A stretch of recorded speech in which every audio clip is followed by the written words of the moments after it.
There we Okay, go. Bob, you're going to start us off? Yeah, Okay. I'm starting off. It's my pleasure to welcome everyone here today to today's webinar. And just from behalf of Min and I, a real big thank you for tuning in. We know how busy people are, and we're working hard to keep these events interesting and on target. We do encourage questions, so please use the question and chat tools in your webinar console. I'll be monitoring them and collecting them for a question and answer discussion afterwards. We always have one of these, and we try to devote about 15 minutes to it. One housekeeping item though, if you are dialing in using your phone, please mute your microphone on your computer because we've had some challenges in the past where we picked up some background noise. As we are recording these, if we can keep these as clean as possible, that would be great. A little bit about our speaker today. Min Bassler began developing his insights about creative thinking and problem solving at Procter & Gamble more than 30 years ago. While at P&G, he received 3 U.S. patents and created a corporate-wide internal consulting practice. Following his award-winning doctoral research at the University of Cincinnati, Min became a professor of management in the Michael G. DeGroote School of Business at McMaster University. He continues to teach an executive education program for Aalto University and the innovative and creative problem-solving module at the Conference Board of Canada's Directors College. Min's first book, The Power of Innovation, became an instant CEO need to read. He founded Bassler Applied Creativity in 1981 and has since traveled the world applying and teaching complexity thinking to many of the world's Fortune 500 companies.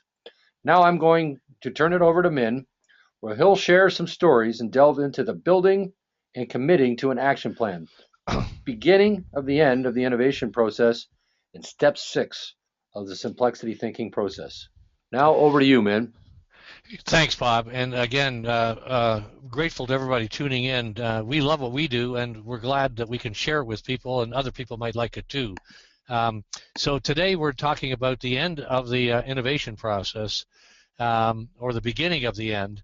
And as you know, the beginning of the end, when we end, it goes around the wheel again. But it's building and committing to an action plan. Sounds a little bit mundane, but it's not. It's really vital. What we want to share with you are the following. We hope that you can use. Implementing an idea is very different from creating an idea, but both vital. The action plan is a trigger. It triggers implementation, which is key. Um, one of the quotes that I heard one time was with an advertising company who said, "It ain't creative unless it sells." So it's got to get out there and be used. Requires creativity for action planning. It's not something that is just mundane. It is really a tough part of the whole thing. How do you get an idea to actually work? There are lots of organizational roadblocks to action we're going to go over. That doesn't mean you can't do it, but you got to face facts and be good at it. 10 tips on how you build your commitment, your personal commitment to action, no matter what the roadblocks are. Get comfortable with action planning. It's more easy for some, and it's a little less for others, but how do we do it? Implement a change is one definition of creativity. There's many definitions, but the idea is getting something new implemented is one way to look at it, and action planning's got a lot to do with that. We're going to use a lot of really simple but real behavioral science and psychology to help us action plan. And two particular principles, closure and psychocybernetics, in their simplest form, can really help with action planning and action. And then we're going to have a look at leadership. We're going to revisit it again in terms of being able to drive new things. Now, as a review, we've been working with this. This is process. We got a process. It's a blueprint, and it can be used, and we'd love to use it. Where, hey, if you want to know how, if we can get ourselves to follow the 4 cycles, and many of us have done the profile, so we know where our interests lie, is generation, conceptualization, optimization, and implementation goes around again. And in those 8 steps, generating means discovering really good problems and opportunities. Conceptualizing is defining whatever the opportunity or problem is and getting it really looking like we know what we're trying to achieve. Optimizing is figure out how to achieve it, and evaluating ideas, selecting, improving, and planning how to implement. And finally, Gaining acceptance from others and getting the idea finally implemented is all part of the process. So implementation is not something that occurs after, it occurs as part of the process. So we're working with that model. And last time we were together, we ended up with step 5, where you end up with a solution for your challenge, and that's the deliverable out of step 5, and we're dealing with a solution. Nice and clearly written, well understood by everybody. Now, let's look at the creativity equation. There's something missing, and we strive for a balance. We got to have knowledge about whatever it is we're trying to do, whatever kind of creative work we're trying to do. We need to know about it. I know talking to a great writer one time who said, I tried real hard to write a book, but at that time I didn't have enough experience and knowledge to anything to write about. So we got to have the knowledge. Imagination is vital, which turns the knowledge into new possibilities, new ideas, new ways to look at the world. But if you've got 55 ideas, you've got to be very, very good at evaluation to be able to shift through and find the very, very best ones. And finally, if there isn't action done, there was no creativity. So those are a balancing 4 thoughts for the way we look at creativity and innovation. The poet Keats said once, nothing is real until it is experienced. So in the end, something has got to be done. You've got to experience the process, and it feels like it's been finished when we do implement. So the name of the game is getting something new done, and this is our process: generating, conceptualizing, defining, optimizing, getting an optimal solution, and then getting the new thing done, and then we go around again. That's our guideline. Now, why do we end up with a lot of ideas not making it? This is what people complain about a lot. We don't have any shortage of ideas, they say, but they don't get done. Well, you should. Look at in the world, this is 22,000 people. I think we're up to 28 now, all across the world. The majority of people are implementers, okay, almost half. And if that's so true, why is it that we have so much trouble getting new ideas to get implemented? Why? A lot of times people jump into action right away. They want to wing it, just get it done, and they don't realize how much creativity is required to get a new idea implemented successfully. A lot of new ideas end up on the shelf. Yeah, we did all these good ideas, but we're back to work and they don't get done. And people say, we got so many ideas, they're sitting in purgatory, they just don't get done. That's because implementing new ideas is a very different animal from implementing solutions that are kind of our routine, things we do every day and fixed routine procedures. Doing something new is different, and it's much harder. How hard? Edison is famous for saying, innovation is 1% inspiration and 99% perspiration. And that's the implementation part. The other one is the what I call the 10-90 rule. 90% takes to get to the 90-yard line takes about 90% of the time, but to get to the last 10 yards takes another 90% of the time. So we do not want to short shift the implementation portion of this process. A critical action, an action plan is absolutely critical to success. And that's where we're spending our time now. It's in the action planning stage. And again, not the desired place for a lot of people, but the place we want to get good at today.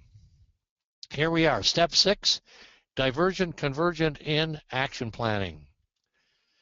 Now, we have a lot of organizational roadblocks to moving to action. Let's cover those. These are not personal, but they're organizational, things we live in. This is what people say.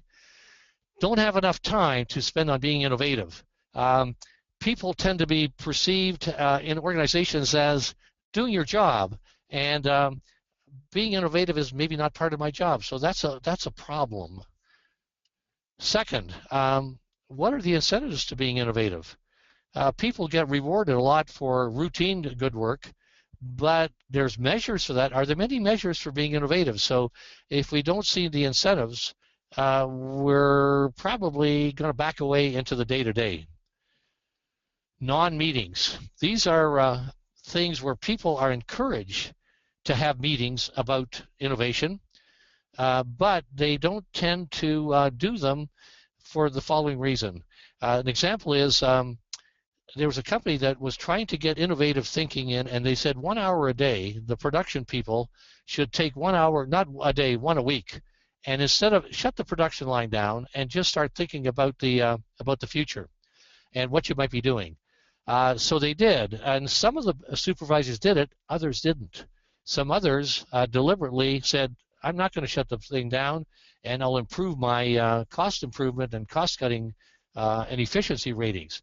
So at the end of the month, the supervisor who was taking time and an hour off was lower in performance. And so the other fellows got better performance ratings, and so the other guy said, well, we're not going to have those meetings anymore. So that's a roadblock where you say you want one thing, but you don't. Another one is overmanagement, and that's where people, if they could only have a little bit of time to start thinking about stuff, like at 3M, people are given 50% of their time to think about new things.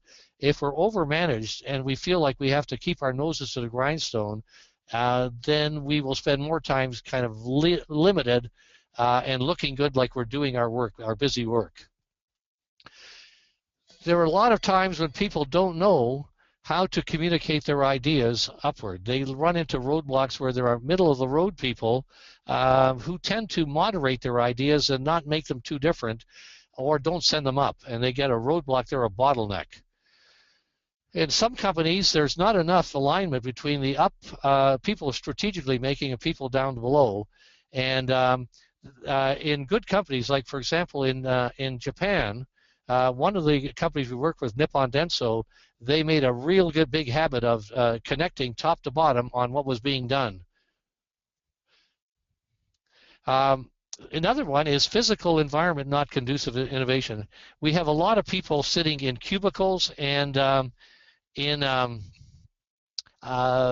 rooms where they're working on their own, and they don't get a chance to work with other people and conduct business with other people because it seems out of the line.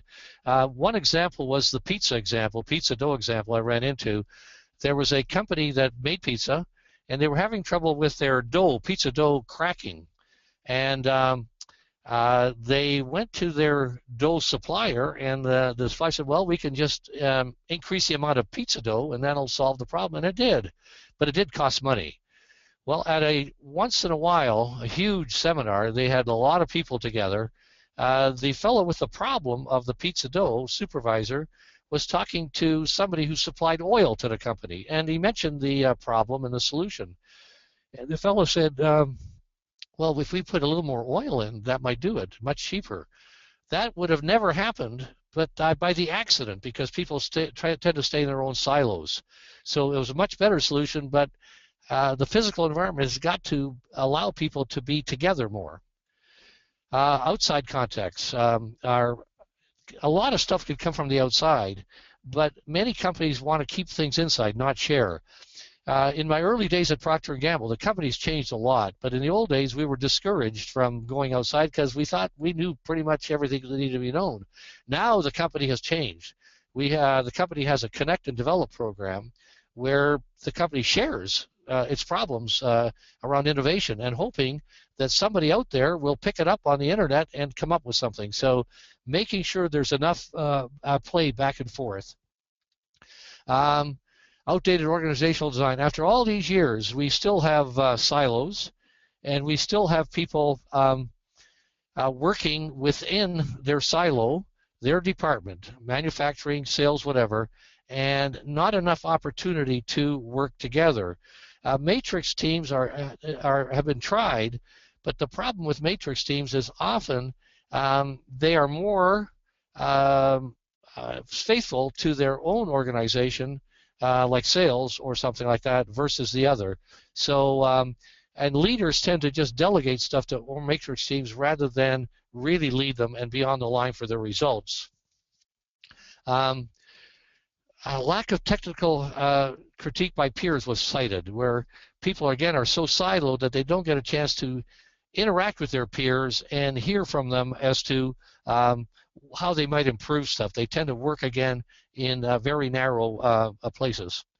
Turf issues, we've talked about that. No matter how hard we try, the rewards of the company often are, have you done well on our own objectives, as opposed to really letting loose and making the organizational as a whole being the objective. And many cases, people are willing to spend money on training people for analytical things, efficiency things that could be measured right tomorrow, but they have a lot of trouble getting people to learn that there are innovative things we could learn, and we could do it if we could train people. But the question becomes, what am I going to get out of it? And if I can't see something right away, then maybe I can put that off. So how about personal roadblocks? Personal roadblocks are big. Things are not going to get done unless we are personally available to make things happen and overcome internal barriers. If I asked you to jot down some of your own internal things that stop you from taking action on new ideas, I could get you to write them down. If you talk them over with somebody else, you might get some more. And we've done that on many times and many occasions. And what we've done is come up with a list that people come up with a lot. These are the barriers. And you can see the big P there. Procrastination is a big one. Here's one. People find it hard to get started even if they know exactly what to do. And it's called procrastination. It's part of life, and everybody has it. And a story that I know that I've used many times that reminds me of it is the story about a fellow named George who was working on a book, and he was pretty excited about the book. He's walking along with his friend, and his friend said, how's that book coming? And he said, well, you know, I haven't got it finished. I'm really working on it. I really want to make it good. I think I'll have it done in about 6 months. And 6 months later, they're talking together again. How's it going? He says, well, I'm not finished yet. I have a colleague, and he's written a book in the same time, but it's not that good. It's okay. And I'll need another 6 months or so on this one. So 6 months later, they get together. How's it going? He said, well, I'm still not finished, but it's going to be good. My colleague has written another book, and he's already out there, but mine's going to be quite a bit better. And a year later, George finds that he's still not finished, and he's in the SDIGT club. Someday I'm going to. And they've moved his membership into the IWIH club. I wish I had. And many of us find ourselves there where we could have, but it's too late. And that's procrastination. Sometimes we find to get started because we got an action plan is too fuzzy. What we're planning to do is a little bit fuzzy, a little bit complicated, not sure exactly what it was. So if a meeting ends without a very clear action plan, an hour later, nobody can quite remember exactly what was planned, why we're doing it, and off it goes. So we have to have specificity. Sometimes we don't like doing some parts of our plan. And, you know, part of it is talking to Charlie, and Charlie makes me feel bad, so I could avoid going over to him. We fear the unknown. That's what where it's taking us. We're going into uncharted waters, and we don't know. And sometimes that's kind of doesn't feel so hot. We could stick with the familiar. We might fail. Wouldn't that be awful? And entrepreneurs will fail 9 times in a row and then make it on the 10th one. But in many companies, we fear if we're failing, we're not looking good. So what a fear, and if we don't try it, well, we won't fail. I think Gretzky once said, we miss 100% of the shots we don't take. We fear our solution isn't perfect. And if you could just wait a little longer, it might be perfect. And so we can procrastinate a bit more waiting for it to be perfect. Oh, it might work. Wow, well then I've got a whole bunch of new work to do added to my job. Can't say no to easier things that are less important. Okay, it's so much easier to grab onto something that's easier to do and leave this tough one to get implemented undone. sometimes we say it's just too big and I won't have enough time to do it, so why bother even trying? These are the kinds of things that people will say that get in their way. Some of them you might pick up on and say, that's more like me, or that's more like somebody else. Now, if we can embed creativity into an action plan, visualize the successful implementation of the first step we're going to take, that's the name of the game. It's going to help us get started. Now, doing it and making plans to do it are two different things, but they're both very, very important. And building commitment to action can be done, and if we decide we really want to get it done, we need to get committed. And we can't be sort of yes and no. It's got to be, yeah, I'm all in. I'm all in. I'm going to make it work. And you don't delegate the action. You've got to take it yourself. So here's one. One is called use the closure principle. The best way to get something done is to get started. Now, the closure principle is a psychological principle that we all have in our benefit, which says this. If I go bump, bump, bump, bump, bump, and wait, somebody for sure is going to go bump, bump. How would we all feel if we were still waiting for someone to do bump, bump? So we know that if we could get something started, we have something inside us that wants to get it finished. Somebody goes upstairs to bed and you hear one shoe drop. You can't really concentrate until you hear the other shoe drop because we're waiting for things being finished. So this can help us a lot to get something started. If the task is huge, the main thing is to break it down into smaller pieces, bite size, and start taking one at a time and get one done, another one done, and not face this huge, humongous task of getting it done in one piece. If we could make an action plan that is simple and specific enough, we're going to really move forward. If it's specific and so easy to understand, we're on our way to eliminate that problem of not sure what to do.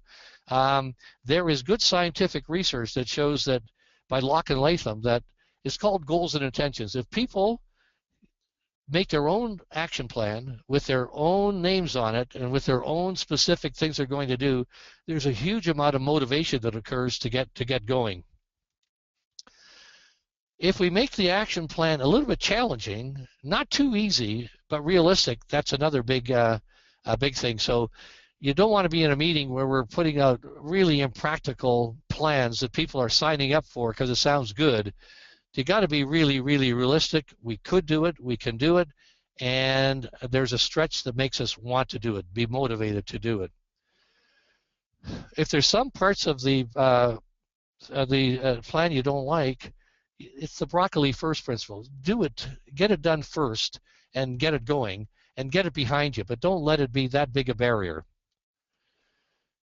Well, if you fear failure, write down the worst that can happen. And you never know.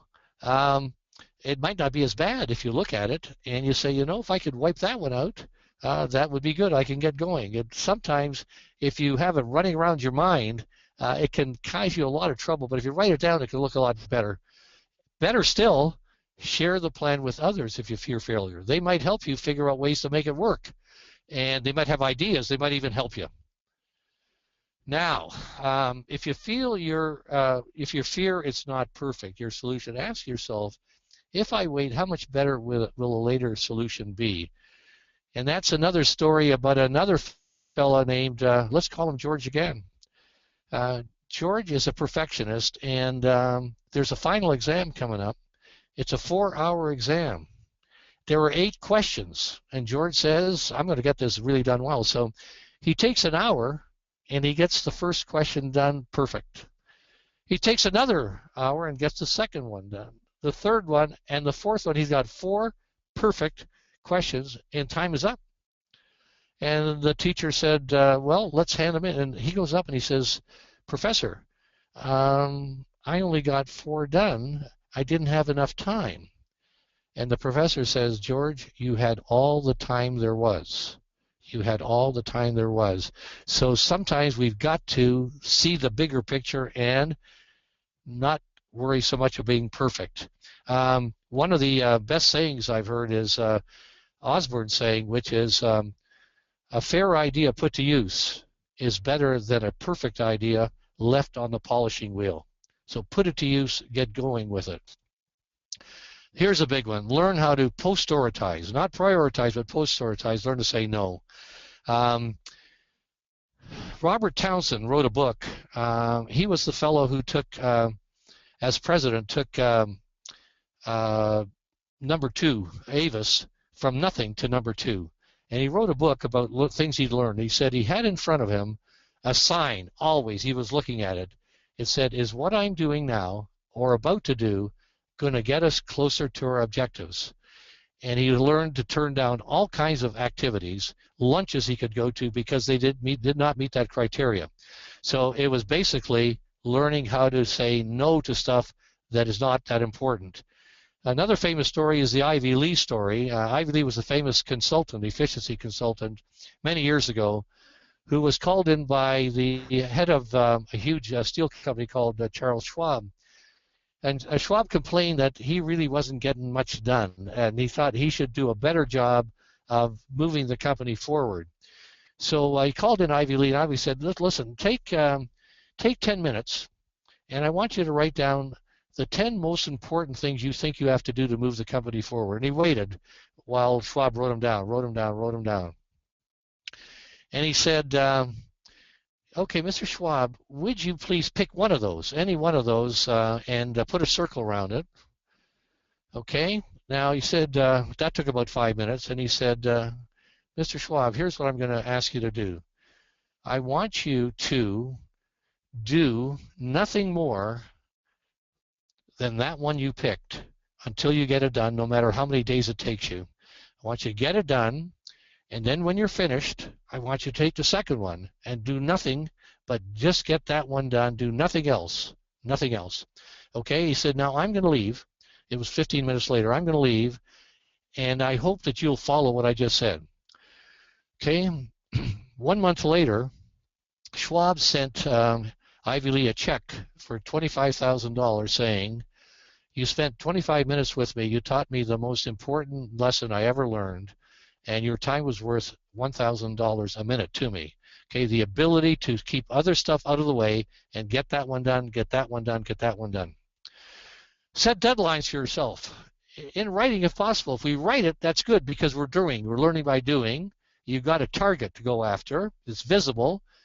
Better still, share them with other people. Guess what happens? Then you put yourself on the line. They're going to ask you, how did you do? So you've made yourself a commitment to yourself and other people. And why not promise yourself a reward on meeting a deadline? Maybe if I get it done by 11:30, I will take an extra half an hour for lunch at a nice place. But some way, all of this is playing tricks on yourself to get yourself to do. Now, an action plan is one of the best ways to get yourself committed. And so let's look at what an action plan can do for us. How many of you have ever heard of psycho-cybernetics? I'd be surprised if more than 10% of you knew. But if I asked you how many people in the room know about psyching yourself up, I'll bet you everybody does. Well, psyching yourself up comes from psycho-cybernetics. Maxwell Maltz wrote the book many years ago, and he was a plastic surgeon who knew people, understood them, and he developed a theory, and that was that inside each of us there is a hidden mechanism that starts moving us toward what we want if it's crystal clear what we want. Now, we know cybernetics as, well, we got a thermometer on the wall, and the temperature falls to 72 degrees, and bingo, the fan clicks on and we start heating up the room.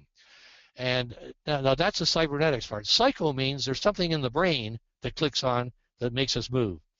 So the idea was, if you can make what you want to do very clear to you, and you see it very, very clearly, you have a hidden mechanism moving you toward it. So if an athlete is psyching himself up, he's got a big game coming up, so an hour before he lays on a cot, he starts imagining good things happening.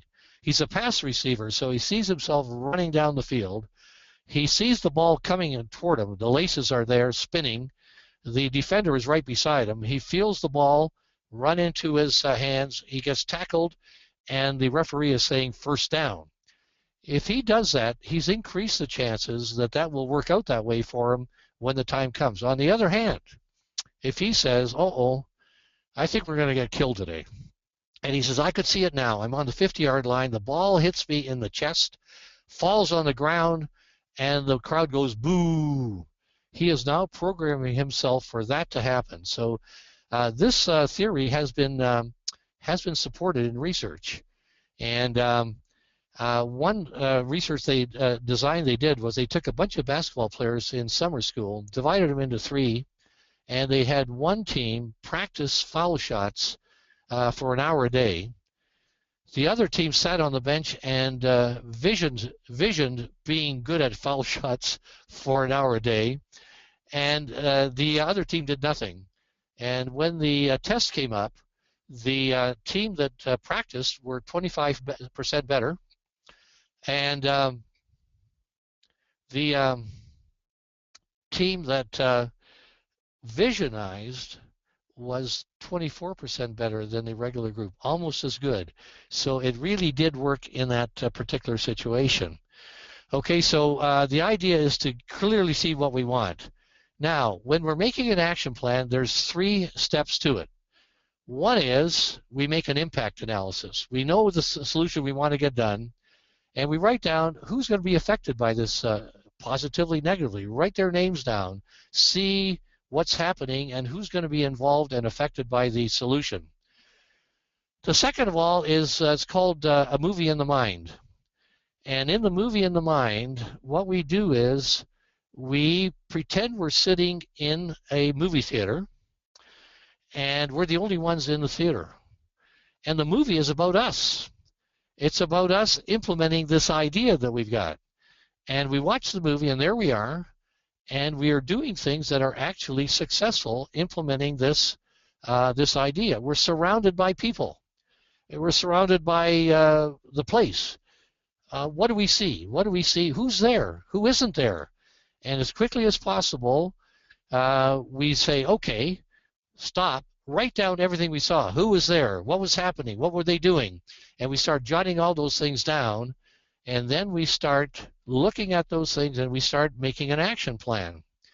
And an action plan is we, as quickly as possible, start writing down what possible first steps might we take to implement that solution to get the ball rolling. We start writing things, asking our questions like, what could we do to overcome? What could we do to overcome difficulties? What's happening? What could we do to introduce a solution? What could we do to get the team started? What can we do in the next 10 minutes? And we start writing them down as fast as we can. Now, what do we do next? Well, we pick one of those things. We got to get started. Do we pick the most important one? And the answer is no. We use the closure principle. We pick whatever is the simplest, easiest one to get us started. We look at that as something we could do almost right away. We choose that one, and we start building our action plan. Now, the action plan has a what's going to be done, how is it going to be done, who will do it, and that's going to be us, when and where. Okay, now instead of putting this action step in the first one, we put it down here, lower, because you never know, something might come up that's above it. So we put that in the easiest, fastest step right there. Now we say, how is it going to get done? And we put exactly how you would do that step. And by the way, the who is you. You've got to get it going. And so if you said, well, what I'm going to do is I'm going to share the idea with Harry. The question becomes how? Are you going to send an email? Are you going to telephone him? Are you going to meet him? Going to go into his office? Who's going to do it? Exactly when? You do not want to put ASAP. You want to put something like 11 o'clock tomorrow or Friday at the meeting at noon, and where would be where the meeting's held. It has to be exact, and we are now programming ourselves to seeing things clearly where we want to go. Then the next thing is, in that work, maybe we found out something that should have happened. Maybe the how said, you know, you've forgotten something. Well, if we have, it goes above. We put that one in there, and we start moving sideways again. Everything is horizontal. What we don't want to do is put down a whole bunch of whats. We have to develop this creatively, which is thinking about it, prototyping what actually happens next. Now, in the how, who, and when, maybe something else comes up above. Who knows? Now, there's a certain point in time you say, well, what's next? And here you put down what's the next step. Put it there and move sideways. How would you do it? Who would do it? Now, it's going to be, again, you, unless you've got a team and somebody else says steps forward and puts their name on, but you never, ever put somebody's name on who's not there. Now, if you want somebody involved, you can say, well, I'll take the next step where I will talk to George and bring him in. That's okay, but it's still your job. Exactly when and exactly where. Now, if we do that carefully and really think it through and be practical, we're really going to be in good shape for something to happen. And it's not going to be one of those meetings where we leave it and we're not sure what's going to happen. It's there, and we're probably going to get it done. If you're the leader of the team, you now have got something written in front of everybody, and you're the one who's going to follow up to make sure things are getting done as people said. And of course, what you're going to do is modify the plan as things happen. Now let's do an example. We had a challenge called, this was the Pepsi-Cola example I did with you, franchisees and company people, and 50-50, and working on getting along better together to do their business better, the franchisees and the company. And a big challenge they came up with was, how about we build two-way trust in order to come up with mutually agreed goals? And they came up with 3 solutions. This first one is the one I'd like to look at. The idea is an action plan should be done on every solution you come up with. So here's what happened. They got together and they started to plan. Here's the example. The very first step that they came up with was advise the date for the first meeting. Now that was written not first, not second, not third, but fourth. We put it way down. And how was it going to be done was Dan was going to call John, the franchisee designate, and Dan was going to do it by June 17, office to office. But somebody said, wait a minute, there's something we should do before, and that is we don't even know who's going to be attending the meeting. So that led to pick the franchisee participants who will do the strategic planning. How are we going to do that? Well, we meet after dinner on June the 3rd. All of us who are here now, plus Charlie, who's not here, Monday, June the 3rd at the National Franchise Meeting. Well, that left who's the corporate participants? And the president, George, said, by the way, that wasn't his name. We're doing this to protect the innocent. Said, well, we got a meeting coming up in Chicago on the 13th. Why don't we do it there? And so we had those 2 things nailed down. Now something else happened. One of the franchisees said, you know, I feel a little bit awkward here. I've never seen a strategic plan. In fact, I've never seen the company's strategic plan as it exists right now. It'd be great if somebody would tell me about it. Well, then what happened was Dan stepped forward and said, okay, I will describe the contents of the current corporate strategic plan to this franchise group. How? I will hand carry a copy of it. I'll take it out of my desk, and I will give it to you next Monday, June the 3rd at the National Franchise Meeting. So we had 4 very specific steps, and these we're talking about very senior people in the company, and look how simple that action plan is. Clear, simple, names are on it. Well, what happened next was we're going to lay out how the annual planning process works today for sharing at the first team meeting. Dan's going to coordinate it, and it'll be done between Dan and John, and it'll be TBD. That's the first time we haven't used something specific. Why? We don't really know until the June 17th stuff happens, and then we can figure out where this will happen. We have to inform people, etc. TBDs are okay, but ASAPs are not okay. As soon as you say ASAP, it means we're not really sure. Then that would lead to hold the first joint team meeting and plan for joint involvement in developing the annual operating planning process. Let's start with it. Be coordinated by Denny and John, and TBD, 2BD. By the way, in this slide, we have the actual teams the actual names. It was Denny, and it was Craig, and it was John as we went through. So we've thrown one up here, which is what really happened. And now the innocent are not protected anymore. But I'm sure they'd be okay with it. They did a great job. So what happened was they implemented this, and a year later, they had moved a lot forward on being much more profitable together, but people working together as a team. Now, this is lead us to leadership. It's all boils down to leadership. If you want to be an average person in an average company and just keep on doing your average job, you're going to get what you've asked for and wanted to do, and you're not going to be seen as a real leader is someone who's ambitious enough. They want to stand out, and they want to make new things happen. And I've covered this with you before, but it's so appropriate. And this is the CEO roundtable that we had of people that it was at Procter & Gamble with people who were CEOs of other companies, and they came up with the following. The real 21st century challenges: are you able to drive change, get things done, get new things done, implement new things, and it doesn't matter whether you're tall or short or how many years you're within a company, are you able to drive adaptability, drive new things happening? Second of all, are you able to develop new leaders who can engage others in driving change behind you? And so it's all making change happen, not running a tight ship, but making change happen as well as the other stuff. How do you drive change? And here it came out really fast. You got to start with priorities. You've got to be, you can't just say, innovation is really important here. What are you doing about it? Well, nothing. You got to start figuring out what things are we going to be doing that we want to change and make happen. What is it? More new products? Is it better customer service? What is it? Then you get your best people on. You do not delegate it. You own it. You're the leader, and you and your best people get working on it because it's the most important thing you're doing. Then you need a process. And here we have in front of us, and we've been working on it forever, it's not a mystery. There's a process you follow. You find them, you define them, you solve them, and you implement, and you get everybody involved in that process. Then you measure your results. If you're going to measure efficiency things, like what was the cost, you can measure, if you want to, how well did we do on these new things we're trying to do.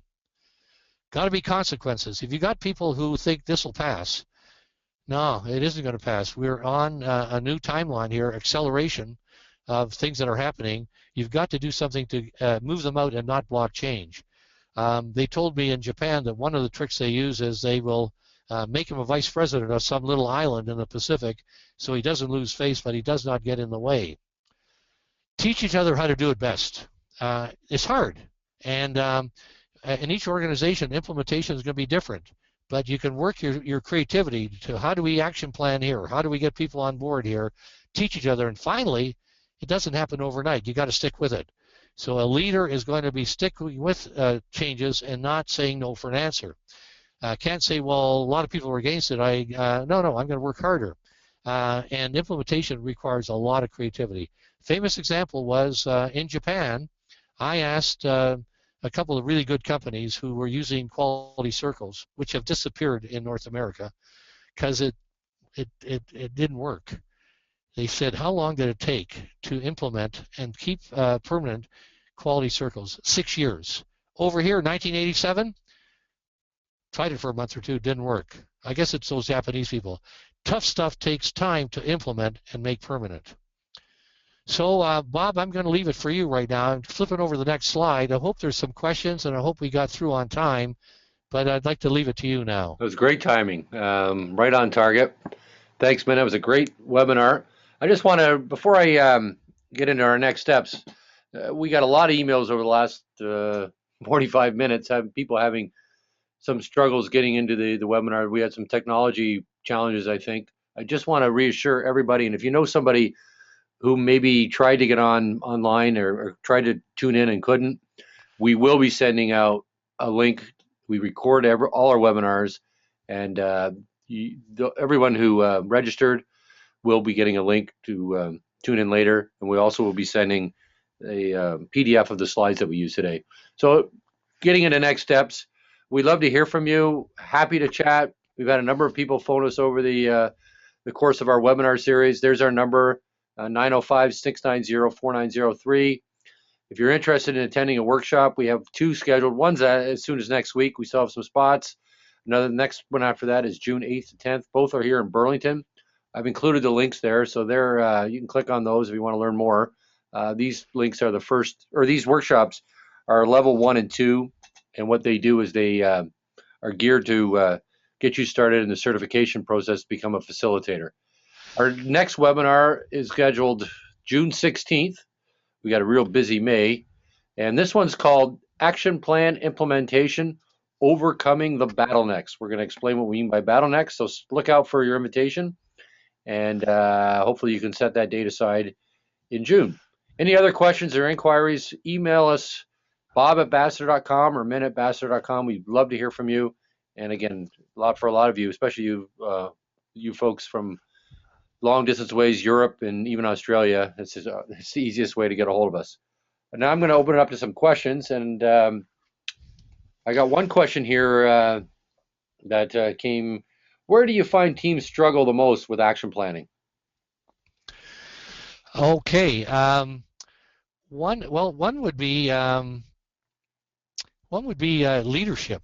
By the way, one of the on those workshops that Bob mentioned, it's learning how to become a leader. When we say facilitator, it's the leader as a facilitator. It makes things easy for people. He knows the process, leads them through. Now, a good leader is going to make sure that action plan happens. And a lot of people might be looking at their watches and wanting to go. You leave enough time for action planning. If it's a 2-hour meeting, make darn sure you put in about a half an hour for the action planning, but don't leave it for the last 10 minutes. That's a big one.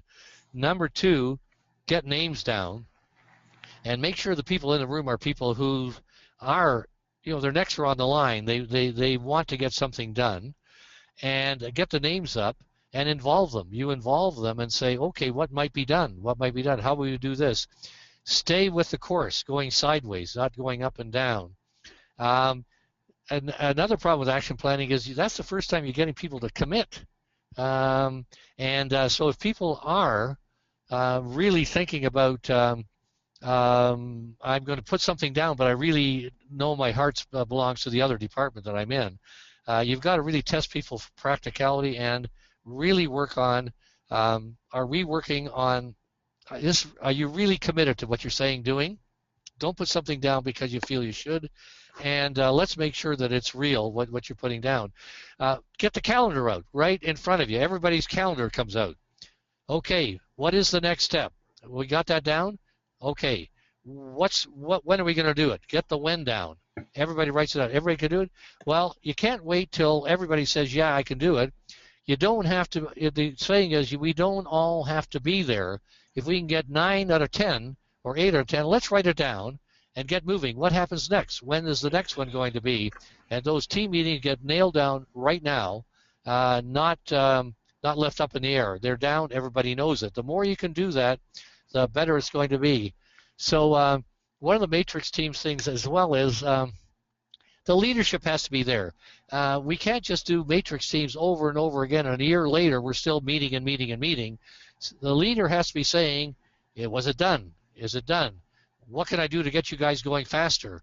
If we hit a roadblock, let's get in here and roadblock it. We do roadblock sessions. Let's move it forward. Those are the kinds of things that are really important, and just get people really excited about and get them involved. Get their names down as much as possible and all the little steps that need to be done, but never worry about it being looked as we already do that. We know how to do action planning. Okay, let's do it. Maybe you do. So why don't we do it right now? Let's get it done. Here's another question. How does choosing the fastest and easiest to get something done square with the broccoli principle? In other words, doing the most difficult first. I see. I think what you're doing is the broccoli is after you've got your action plan done. This is where you are starting to make your action plan. This is a very good question. You want to get your action plan started, and you got to build it. You got to build this action plan up. So you might end up with 6, 7, 8, 9 steps in your action plan that was triggered by picking the easiest step. It triggered. Now you got the action plan done. And if you start putting it in if you do it, you're going to get the ball rolling. Now, if you have a broccoli, if you have a broccoli to be done, get it done as soon as you can. But don't wait. But doing the first one is to get you going, and the broccoli thing. I would never think that the broccoli thing. Now, if it was the first one, if the easiest thing was to actually go over and talk to the fellow you don't like, and he's broccoli, that's the easiest thing. He's like over there, go do it. But get the easiest thing done first, and then if that's the broccoli one, that's fine. But broccoli probably won't be the first. It's probably going to be about third, and go get it done. Okay, good one. Here's another one. I'm going to try to decipher the best I can. Wouldn't identifying the consequences just give people reasons, or decision makers reasons, to simply say no? What I don't see in the list is the business case comparing status quo versus the change. I think you're into gaining acceptance right now. Would that sound right, Bob? Yeah, I think it's. Yeah. See, step 7 and often are they are almost one on top of each other, or one could go before the other. Gaining acceptance is a separate step from having an action plan, and the action plan may include, we're going to have to figure out a way to gain acceptance. So when you gain acceptance, there's all kinds of, we're going to cover that probably in our next one, but that's where you start using creativity to create the how are we going to go with everybody on board, and there's real science to that, where you want to get them on board and see that some of the things they worry about are not that big as they could, but there's a whole lot of science to how we're going to sell the idea. Now, one of the best things you can do is get those people in the workshop with you, so you don't have to sell them. Make them part of the thing if you possibly can, as opposed to springing it on them. But those people should be very carefully connected with what's going on and not have something sprung on them. Great. I hope that yeah, no, it's good. Another one just came in from your experience. On average, what is the percentage accomplished of the whole action plan? In other words, you see a whole action plan. Do you find that certain parts do not get completed, or is it in general that the whole action plan will get completed? Well, it depends on the ownership. It's like everything else. How badly is this wanted? And like, for example, the one I did yesterday with the 20-year plan, at the end of it, we made a 1-year plan, which is what are we going to do exactly right now to get going, to get that thing moving. And everybody in that room had things that they signed up for. We're going to do this, we're going to do that, we're going to do this. It's going. So there's a 1-year plan to make that happen, and it's going to be due. They're going to meet at the end of June, and they're going to present what's happening with it. Why? Because this is a great company, and they're going to do it. So I would say when things are done well, when people want things done, you're going to get a high percentage. On matrix teams, I don't think the percentage is anywhere near that high, because often the ownership is not there. We got to work. We got a matrix team here. Who's accountable? Nobody. They've just been put together, and there's nobody accountable, and they're going to go through the motions. Now you get some good leader who's accountable. Say you're the one who has to pull it through. It's going to get done. It's going to get done really well. So it's really correlates perfectly with how good a leadership do we have, and how committed is that leader, and has he chosen pretty committed people on that. So I would say, if you're talking about the second one, the active, it's probably more like 40% or 50% rather than awful high. And there's some teams who just want to keep on going around in circles and make action plans that are not real. Okay, and one last question, and this is probably going to be a good lead into our next webinar. With all the implementers in the world, do you find that it seems action planning would be a no-brainer for this type of the population and this makeup of styles? Why do you find that so many action plans, really don't get done, despite the huge sort of orientation towards implementation in our population? Yeah, that was something that I put up in the early stages. a couple of things. One is implementing part of your job or routine things is very different from implementing something that is new and unusual, totally different things. And many of those implementers in the world are implementing routine things. Many of those people are doing implementation jobs. And so they go off and do them. And they get a good pat in the back for doing them. Totally different from implementing something new. So it's more awkward to implement something new, and you've got to build that skill of implementing something new, which is very different from implementing something routine. So what happens is that some good implementers say, well, we know how to implement, we're just going to wing it. So they go in and they wing this new idea, and they run into all kinds of, what about this, what about that? They haven't put the other person, the person who's going to take a risk. If you go into your boss and you're going to ask him to give you the money or do it, help you do it on something brand new, and he doesn't know a thing about it, you've just got this person really, really worried. It's like folding your arms in a different way. It's like, wait a minute, where'd that come from? So you've got to do a very, very good job of knowing that's what you're going to be asking this person to do. So it's going to be very hard to do it. And the other one is many people make plans to implement, and they just get busy with implement new stuff, get busy with other stuff, and it's left on the shelf. So we're back to implementing what we like to do versus implementing the very hard stuff, which is a totally different thing. We need our creativity. We talk about a wheel within a wheel. When you're talking about new ideas, if you look at that last quadrant, you could put a wheel in there, and it becomes, how might we be very creative on winning acceptance and getting things done? You need a lot of creativity there, not just walk in and go do it. So you don't wing it, and people are not used to doing that. They're used to winging it and not seeing why you need a careful action plan. Yeah, we can do that. We do that all the time. Well, they don't.